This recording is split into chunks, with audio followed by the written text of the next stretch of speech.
Ya, baik. Ini sudah masuk? Sudah mulai? Sudah, Ustaz. Sudah, Ustaz. Baik.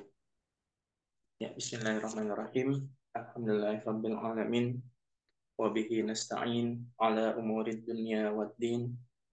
Wassalatu wassalamu ala asyrafil anbiya'i wal mursalin wa ala alihi wa sahbihi ajma'in. Subhanaka la ilma lana illa ma 'allamtana innaka antal alimul hakim. La haula wa la quwwata illa billahil aliyyil azim. Rabbi shrah li sadri wa yassir li amri wahlul 'uqdatam min lisani yafqahu qawli. Qala Allah ta'ala ya ayyuhalladzina amanu taqullaha haqqa tuqatih wa la tamutunna illa wa antum muslimun.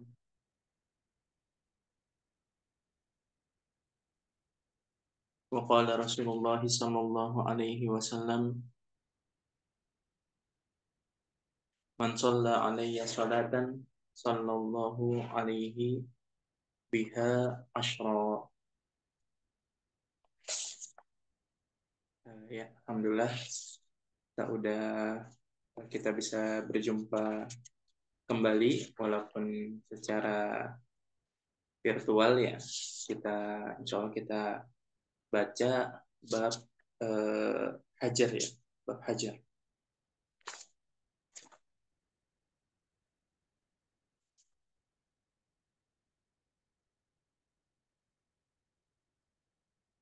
Ya, ini saya eh, suaranya ini enggak jelas ya? Suaranya jelas ya, Ya, insya Ustaz. Allah ya, Ya, Ustaz, jelas. jelas, aman. Ya,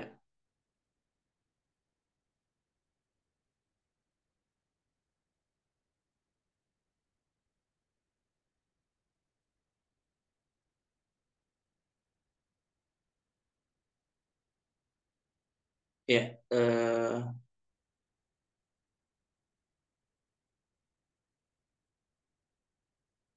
ya. Bismillahirrahmanirrahim. Ikhwah, insya Allah kita akan membahas babu al-hajar. Tafadhol silakan kalau ada yang mau ada yang mau baca.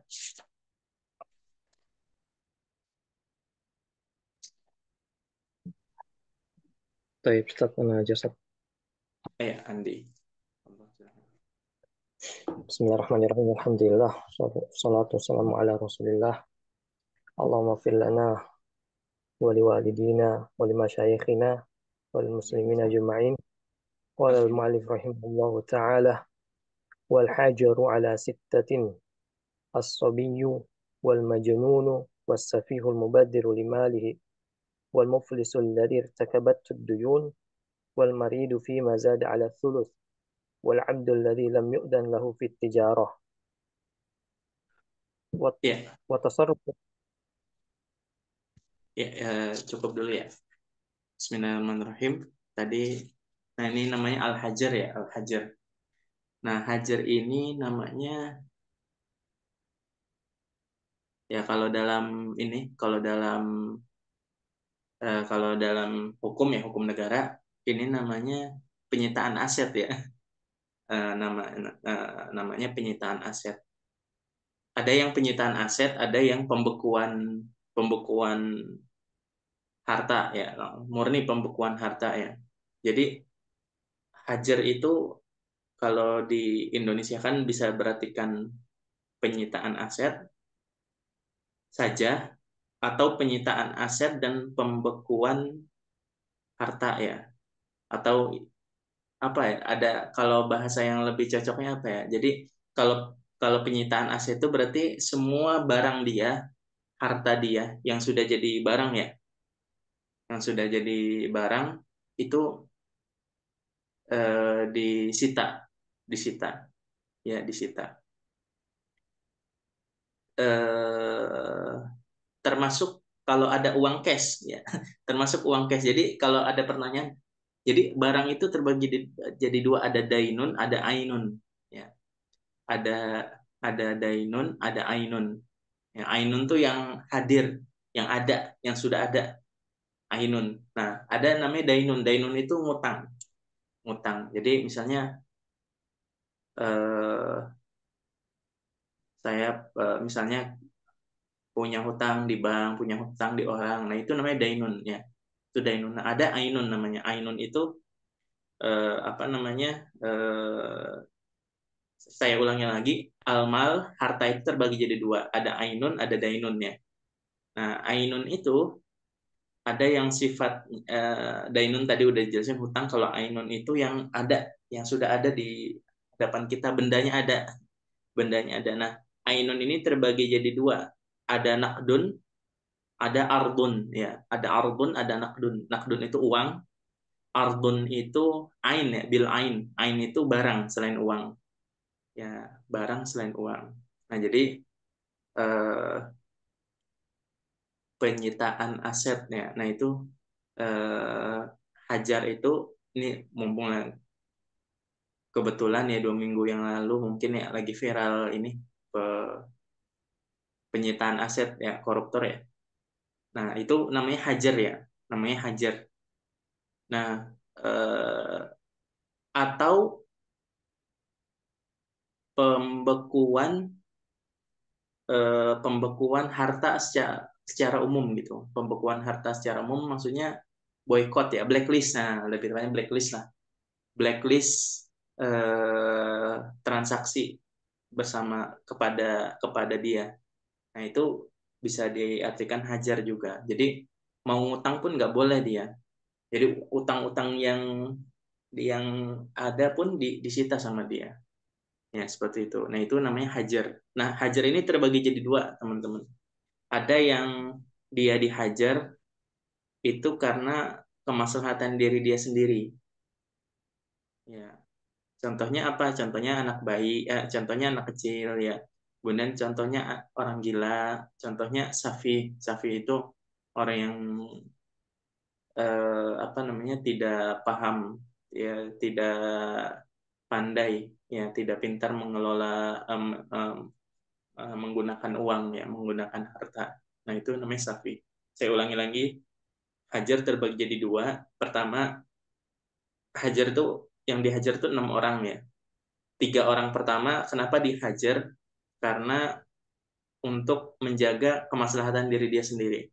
Nah, 3 orang berikutnya kenapa dihajar? Karena untuk menjaga kemaslahatan diri dia sendiri dan orang lain, ya, dan orang lain, ya.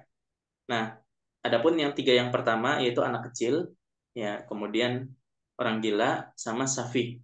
Safi itu orang yang tidak pandai mengelola uang ya, mengelola uang. Nah, ini contoh safi di mana? Nah, safi ini eh, kalau sekarang ya prakteknya sekarang ini lebih kepada peninjauan ya, peninjauan dari orang tua ya mungkin ya, peninjauan dari orang tua atau orang terdekat lah.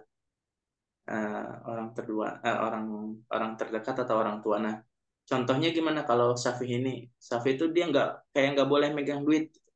Kalau andaikan megang duit tuh langsung habis cepet ya, langsung habis cepet, dikeluarkan tanpa melebihi kebutuhan dia, atau benar-benar kebutuhannya nggak kebeli, cuman ini aja, cuman senang-senang aja. Nah, ini salah satu ciri-ciri Safi ya. Terus ciri-ciri Safi itu nggak peduli harga gitu. Kalau kalau andaikan dia belanja, ini perlu diketahui nih, soalnya kadang kita orang dewasa pun ternyata bisa jadi masih Safi ya, walaupun Safinya dikit ya. Walaupun nggak terlalu. Jadi Safi itu bodoh dalam masalah duit. Nah, itu Safi. Nah, kebalikannya Roshid. Roshid ini pinter masalah duit ya. Nah, Roshid ya pinter masalah duit ini contohnya gimana?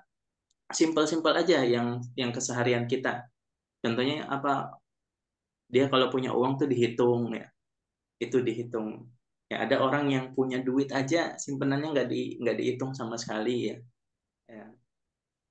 Kalau ngitung pengeluaran, itu jauh lebih Roshid lagi. Tapi kalau kalau udah tahu pemasukannya melebihi pengeluarannya, disarankan nggak usah dihitung-hitung pengeluarannya, bisa pusing ya.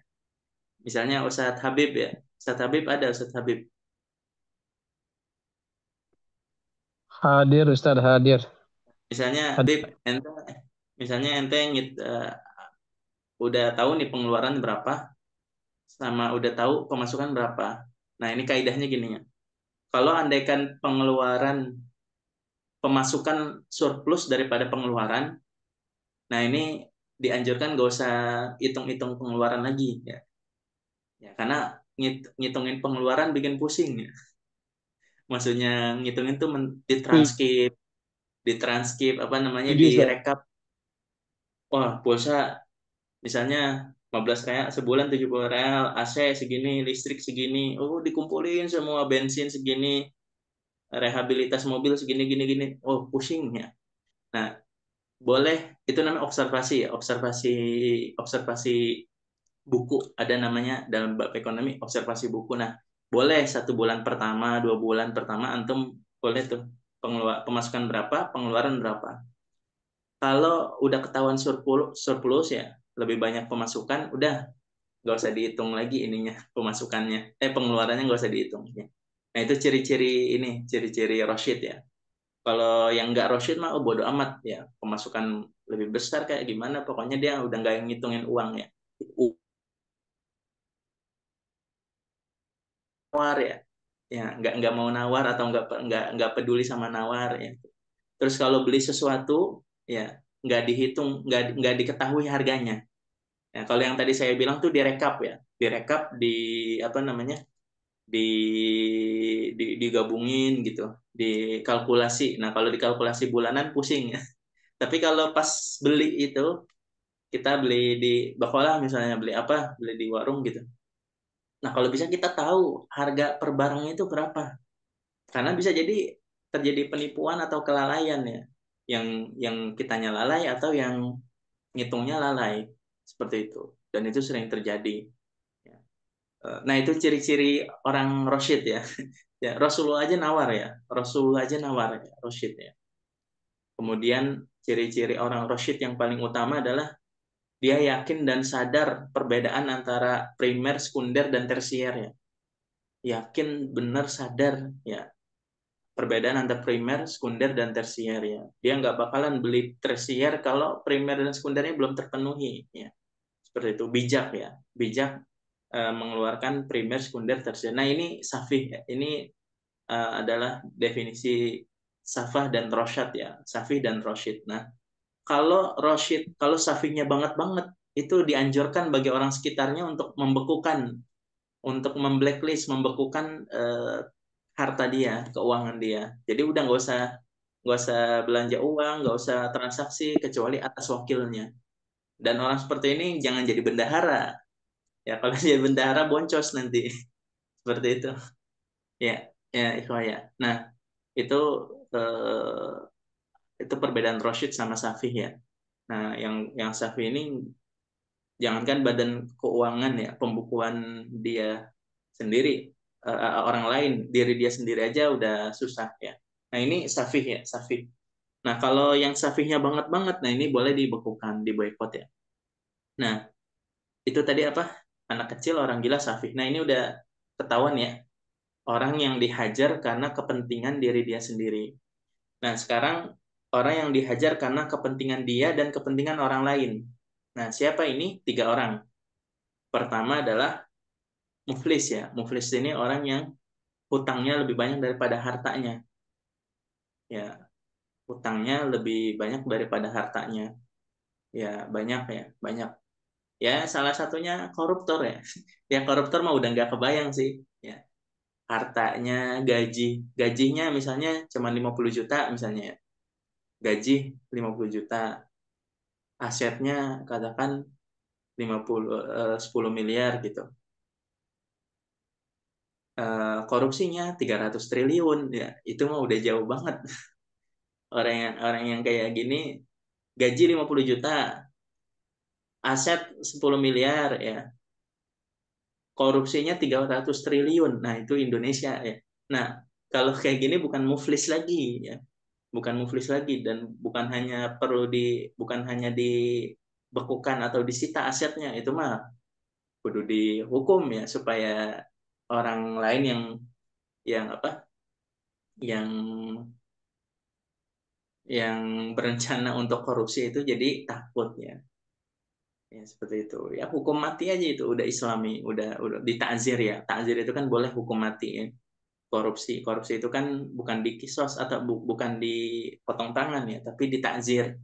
Karena koruptor itu kan dia nggak ada kisosnya, nggak ada hududnya di dalam syariah ya, dan dia bukan sariqah ya, tapi khianah ya, khianah ya, seperti itu. Nah itu jatuhnya hukumannya takzir. Nah takzir itu bisa juga dibunuh ya, takzir dibunuh bisa ya. Ya Allah musta'an. Nah ya pertama muflis ya, muflis. Nah safih ini sering disebut juga namanya mubazir ya. Safih kan tadi yang ketiga safih ya. Safih sering disebut juga mubazir kalau di kitab itu.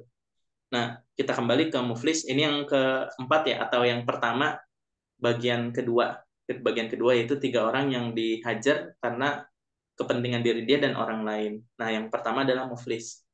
Ya, kenapa dihajar ya? Karena harta dia banyak hak orang lain juga.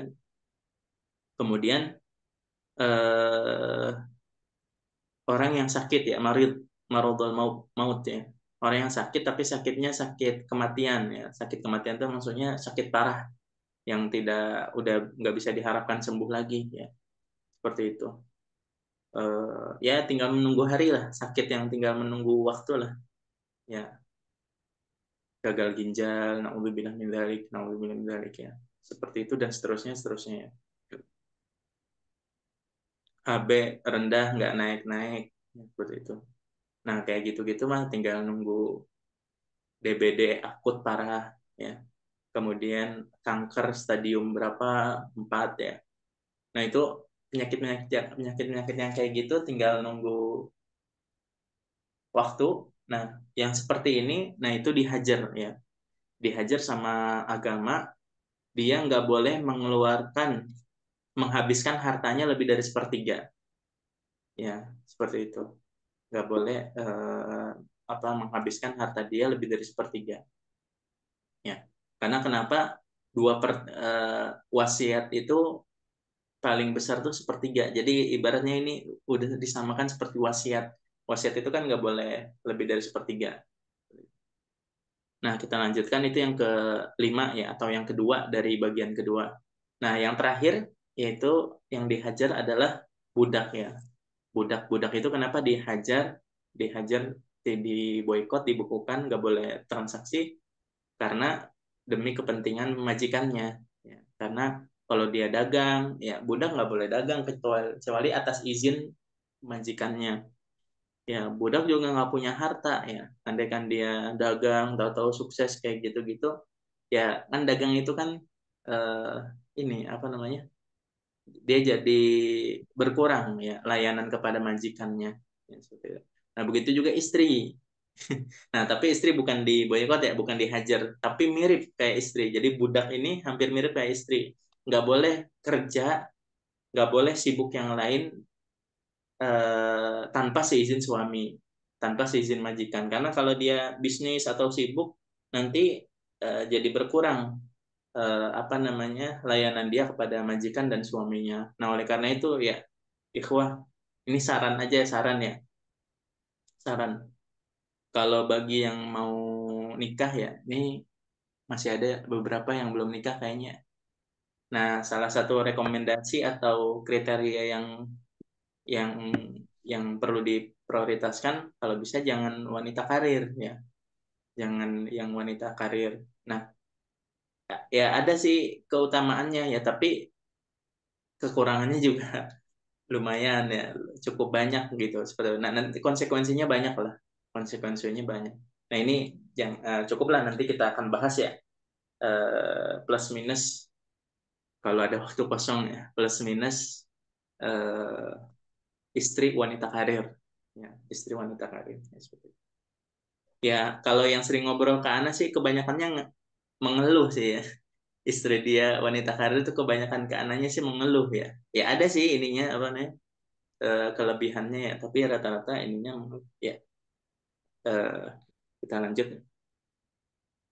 ya, kita baca dulu ya. Wal hajru ala sittah, kita baca kitab lagi.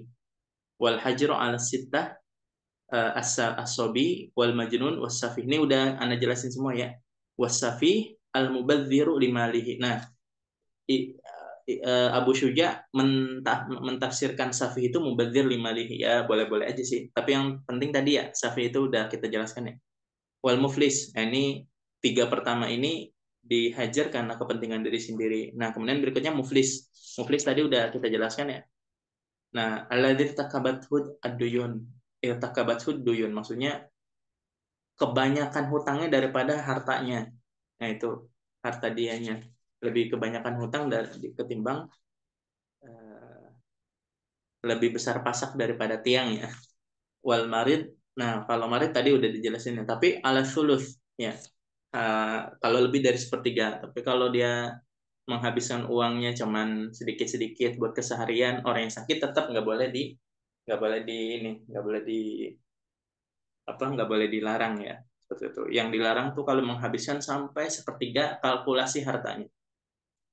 Nah, adapun kalau yang tiga yang pertama ini, ikhwah, sobi wal majnun wasafi, ini nggak boleh sama sekali, nggak boleh sama sekali ya, mutlak.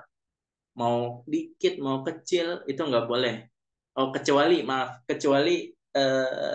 sebagian ulama safih sama sobi itu boleh yang remeh-remeh. Ya apa, beli gorengan ya, beli makannya yang murah-murah, ya beli jajan. Nah, itu mereka boleh. Ya sobi. Nah, sobi di sini tadi Anda belum jelasin ya. Sobi di sini yang belum mumayyiz ya. Yang belum mumayyiz. Mumayyiz itu kisaran 7 tahun ya. Kalau kebanyakan manusia, kebanyakan orang tuh 7 tahun mumayyiz itu. Jadi apa hukumnya anak kecil umur 6 tahun? Umur 6 tahun beli beras, eh, beli beli jangan beli beras lah, beli apa misalnya yang susah, yang agak susah sedang. Misalnya umur 6 tahun beli apa, misalnya beli material ya. Beli apa? Beli bahan material misalnya. Ya, wah, belum boleh ya.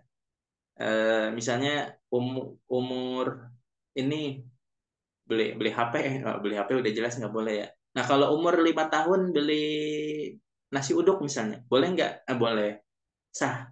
Ya, jual belinya sah seperti itu. Nah, itu yang remeh-remeh boleh. Kalau sobi sama safi yang remeh-remeh boleh ya, seperti itu. Nah, adapun selain itu nggak boleh. Ya, misalnya ngutang nggak boleh ngutang. Ya, seperti itu.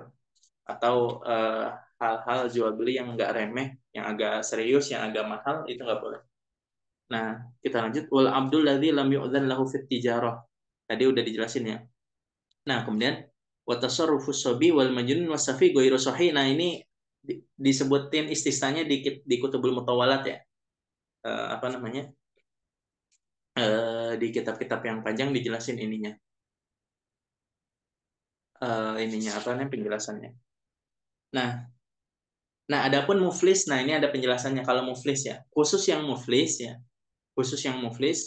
itu yang dibekukan itu hanya aset ya. Yang disita itu hanya aset.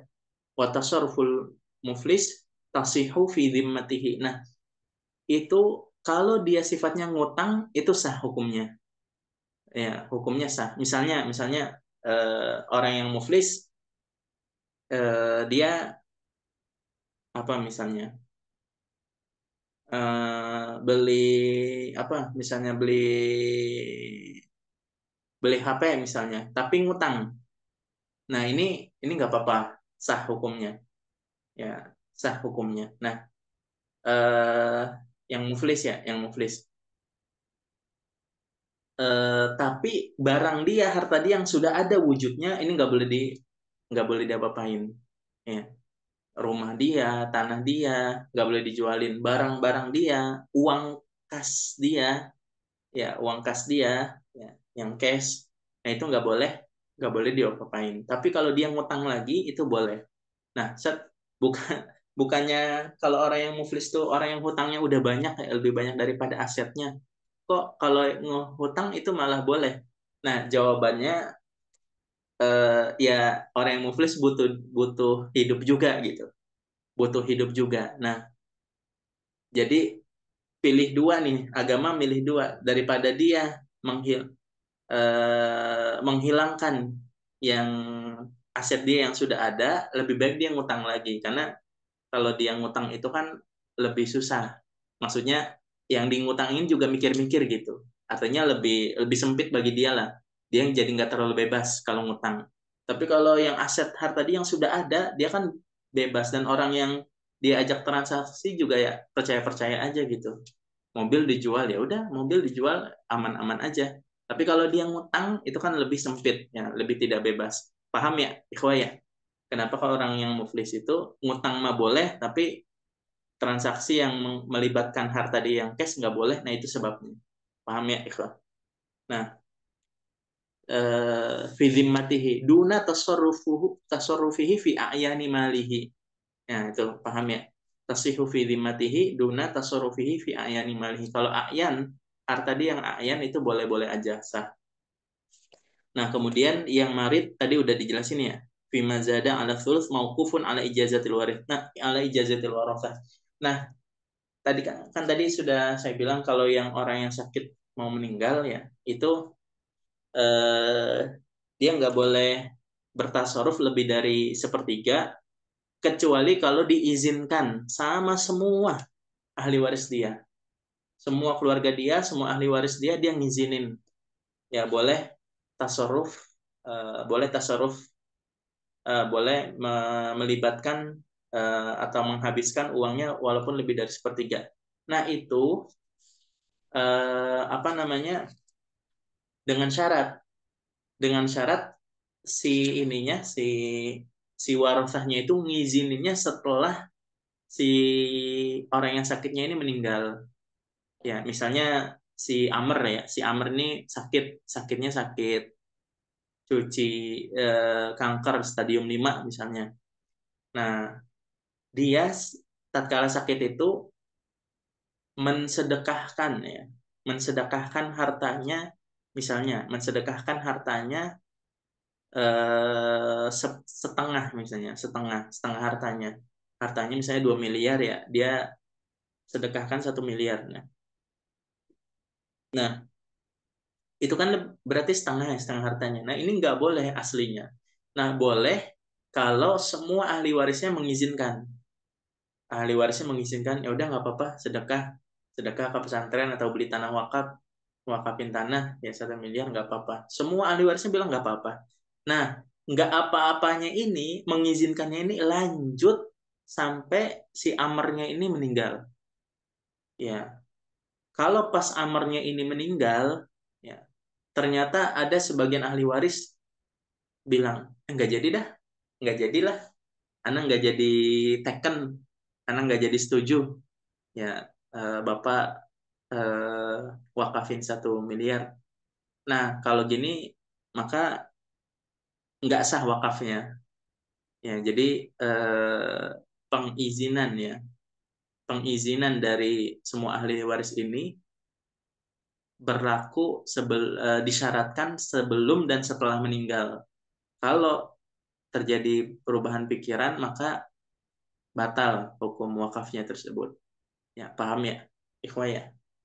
Itu maksud dari watasarruful maridhi fi mazada ala thulthi mauqufun ala ijazatil ala ijazatil warathati min ba'dihi ini min ba'dil maut ya, min ba'dil maut. Nah, yang terakhir watasarruful abdi. Nah, kemudian adalah tasarrufnya budak. Nah, kalau budak itu lagi ini sebenarnya nggak kurang relevan ya karena yang pendapat yang kuat dan memang yang benar zaman sekarang nggak ada budak sama sekali ya.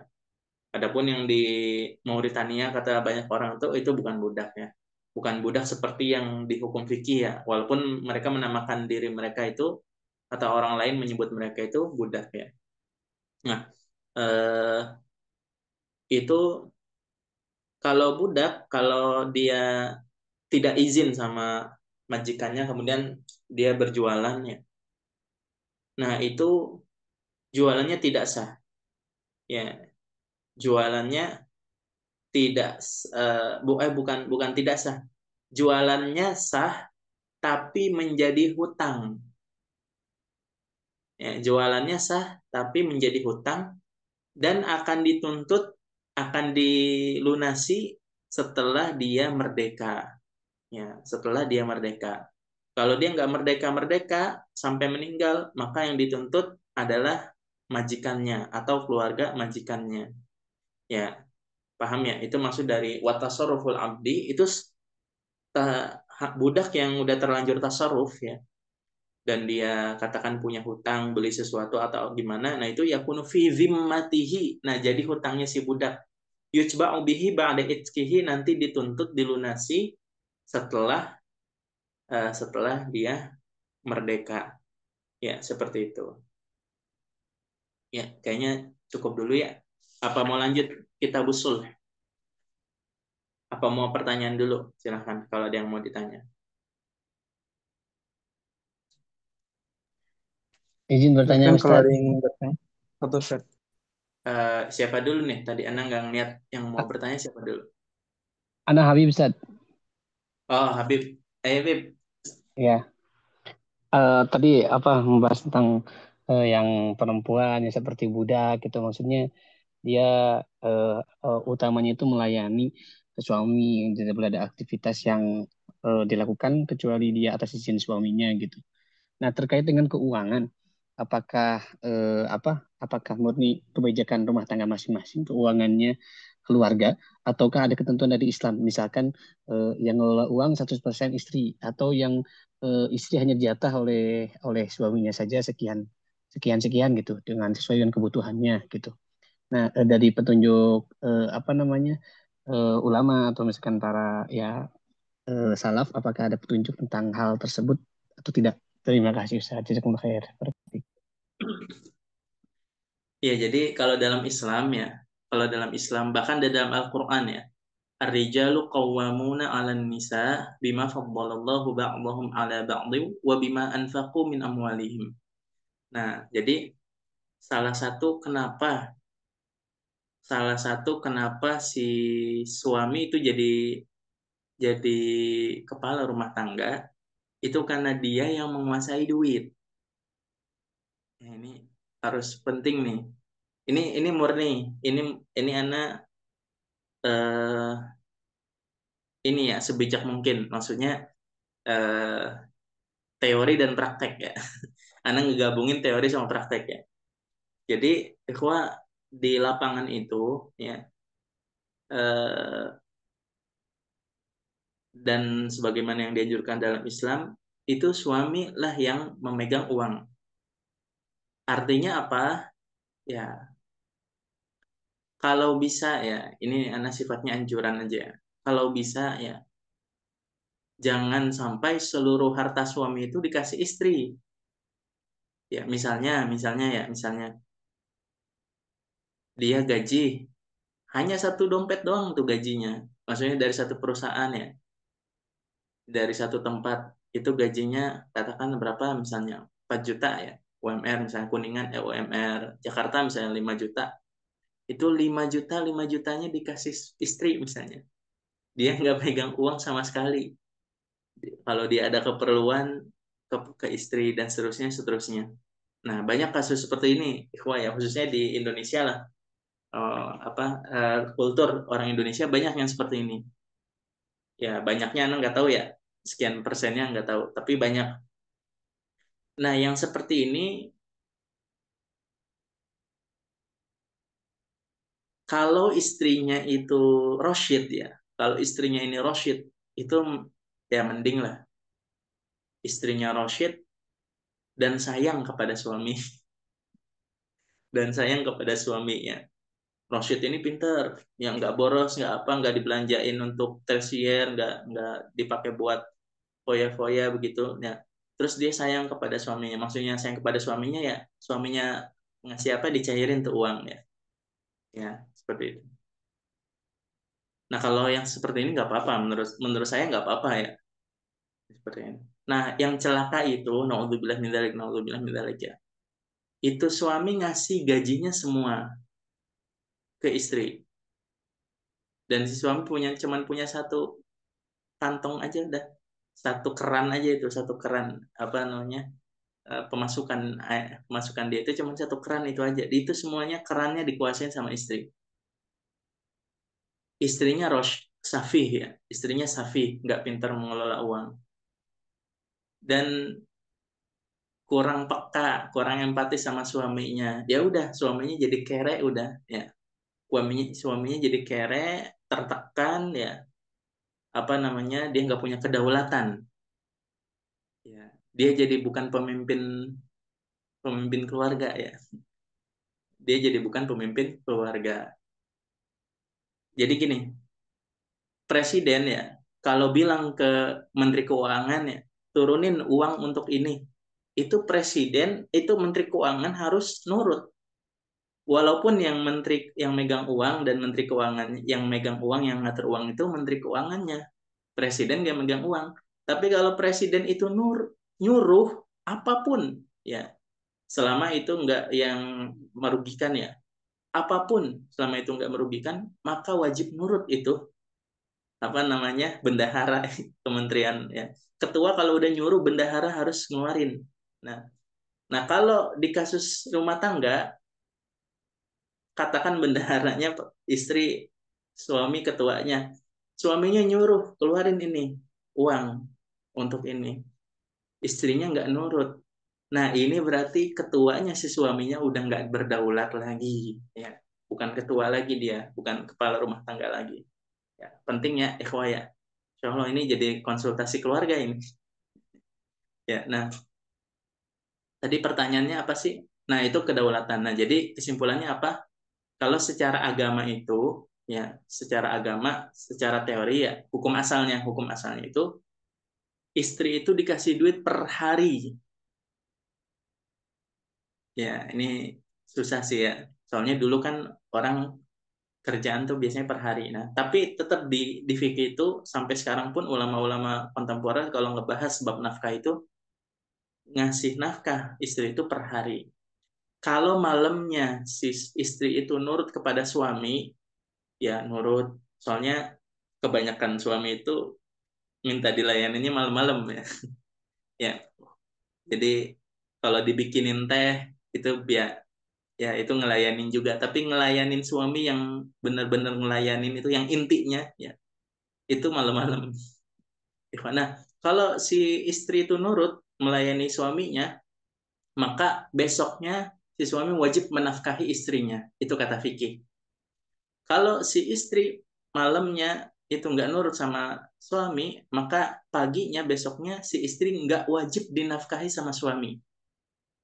Ya, seperti itu. Jadi kalau ada pertanyaan, sebenarnya gimana sih pengaturan keuangan dalam Islam, hukum asalnya?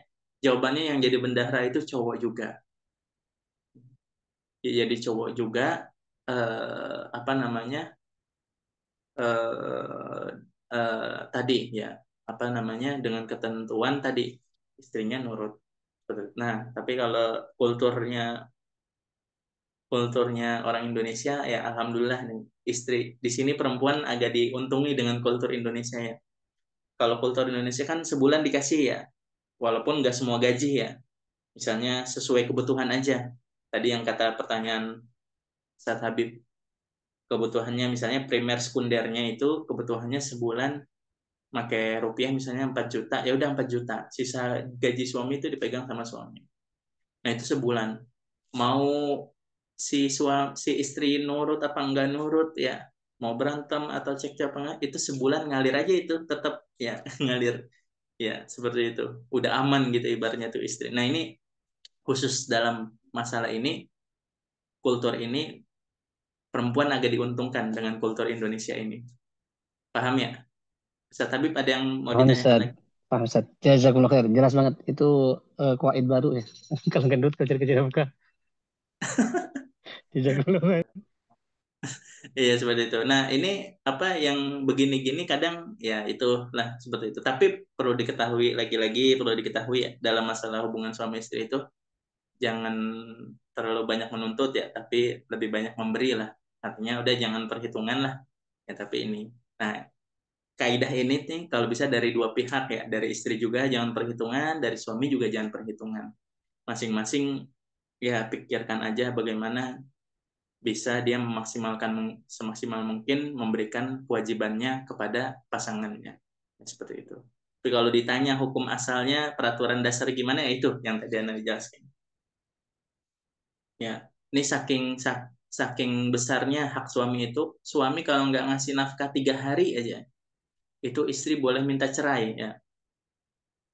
Ya, suami nganggur di rumah 3 hari, nggak ngasih nafkah 3 hari ya, 3 hari doang ya. Si istri mah kerja, pakai duit sendiri, si suami lagi nganggur misalnya, lagi nganggur, nggak masuk tuh duit ke istri 3 hari. Selama 3 hari itu si istri pakai duit sendiri atau pakai duit orang tua. 3 hari aja kalau andaikan begitu, si istri udah boleh minta cerai. Nah ini saking besarnya ya kewajiban nafkah bagi suami, atas suami untuk si istri seperti itu. Nah kalau kewajiban istri kepada suami yaitu tadi khususnya berhubungan. Kalau bilang tidak aja, wah itu udah nggak harus dinafkahi, udah nggak wajib dinafkahi kalau nggak nurut.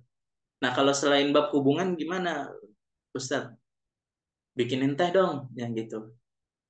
Aduh, malas bikin sendiri misalnya. Nah kalau selain hubungan dilihat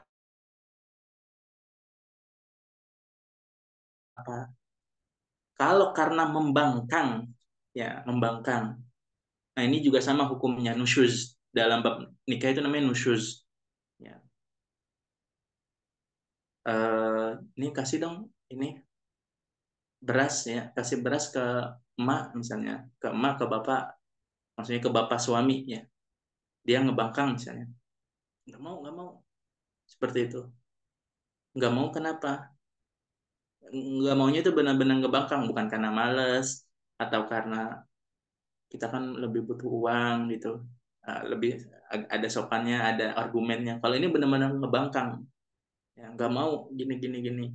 Nah ini berarti nusyus juga. Nah kalau nusyus itu sama aja kayak nolak untuk berhubungan. Ya. Nah ini hukumnya jadi nggak wajib dinafkahi. Tapi dengan syarat ya, nolak diajak berhubungan ini karena dia tanpa uzur ya. Dianya sehat, begini sehat ya. Tiba-tiba bilang nggak mau ya, masih main HP misalnya.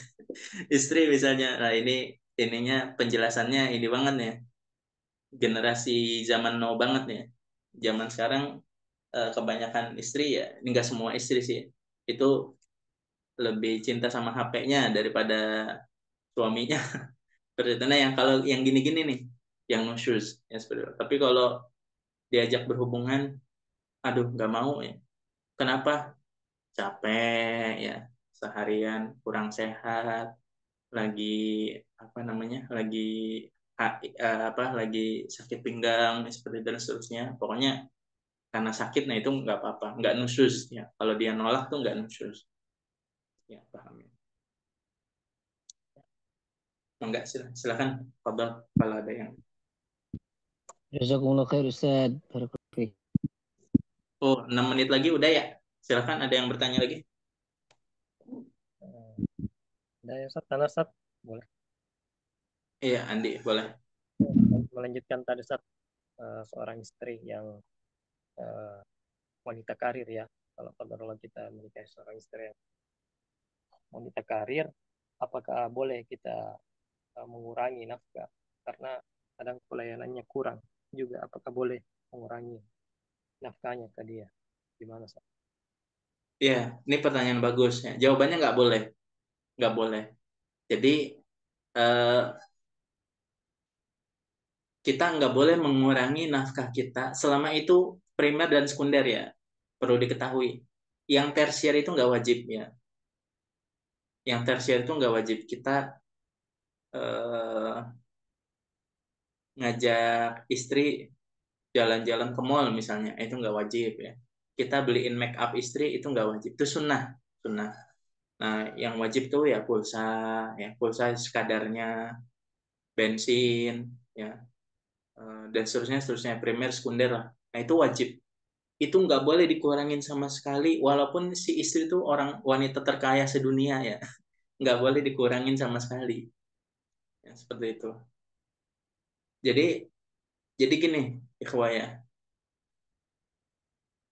istri itu kalau punya duit sama sekali nggak wajib untuk ngebantu keuangan keluarga ya. Si istri mau sekaya apapun ya, itu nggak wajib nafkahin anak, nggak wajib nafkahin diri sendiri, apalagi nafkahin suaminya itu nggak wajib. Bukan, ya nggak wajib, nggak ada tuntutan sama sekali.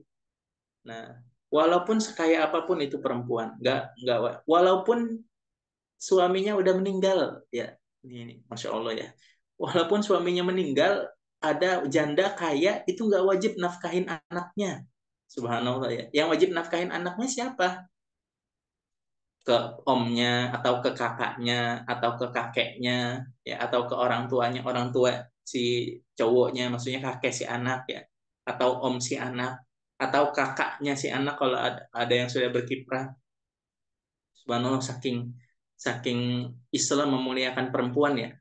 Ini bayangkan ya, janda kaya itu nggak wajib nafkahin anaknya sendiri dalam Islam. Ya Allah ya Rob. Saking apa ya? Saking menjaga perempuan untuk tidak kerja gitu. Maksudnya ya kalau ada uang tuh ya udah buat Anda aja wahai perempuan. Jadi untuk apa banyak-banyak gitu? Untuk apa uang banyak-banyak gitu? Ya seperti itu. Jadi kesimpulannya kalau ada perempuan yang dia jetol memperbanyak uang, itu sebenarnya bisa kita bilang ya, kita bisa kita khawatirkan jangan-jangan dia memperkaya diri sendiri.